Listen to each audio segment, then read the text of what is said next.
Salut à tous, désolé pour le délai entre mes vidéos. J'ai monté ma boîte et entre le projet client et la paperasse, je n'ai pas eu le temps de refaire des vidéos. Aujourd'hui, on va s'intéresser rapidement aux auto-encodeurs. Je viens seulement de découvrir ça récemment pour des intelligences artificielles génératives, mais les premiers papiers scientifiques y faisant référence remontent aux années 2008-2010, avec un certain nombre d'améliorations comme les variational auto-encodeurs et les constructive auto-encodeurs, et plein d'autres.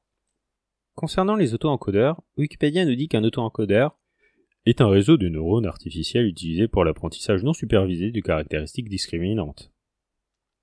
Voilà, c'est tout pour aujourd'hui, merci, au revoir, abonnez-vous.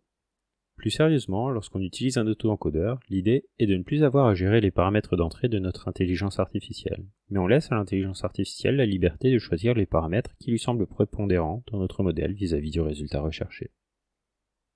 Ça revient à avoir deux intelligences artificielles, une qui choisit les données et l'autre qui les traite. Dans les faits, cela revient à compresser les données pour ne laisser que les données utiles à notre modèle. Pour être plus imagé, cela revient à réduire la taille d'une image pour n'avoir que les détails principaux. Niveau code, c'est très simple. Cela revient à faire passer nos entrées dans un réseau de neurones de type dense sur Keras, puis réduire sa taille, puis augmenter sa taille avant de le refiler à l'intelligence artificielle de traitement. L'intérêt est de réduire notre charge de travail, puisque l'on a juste à fournir un maximum de données à l'intelligence artificielle, et de la laisser choisir ce qu'elle pense être utile à son travail. Ça simplifie donc les entrées, tout en réduisant le bruit. En laissant aussi choisir les données utiles par l'AI, on peut augmenter la généralisation d'une AI.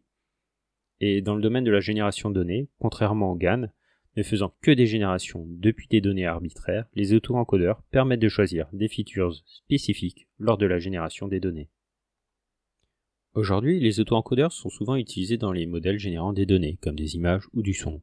On peut parler de l'AI de Google permettant de générer des musiques en ne donnant que la mesure des débuts et celle de fin, l'AI s'arrangeant pour produire les notes et le rythme entre les deux mesures.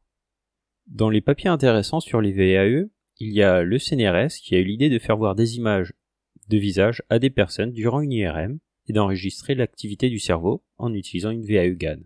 Ils ont réussi en partie à reconstruire l'image vue par le cerveau en ne se basant que sur les informations de l'IRM.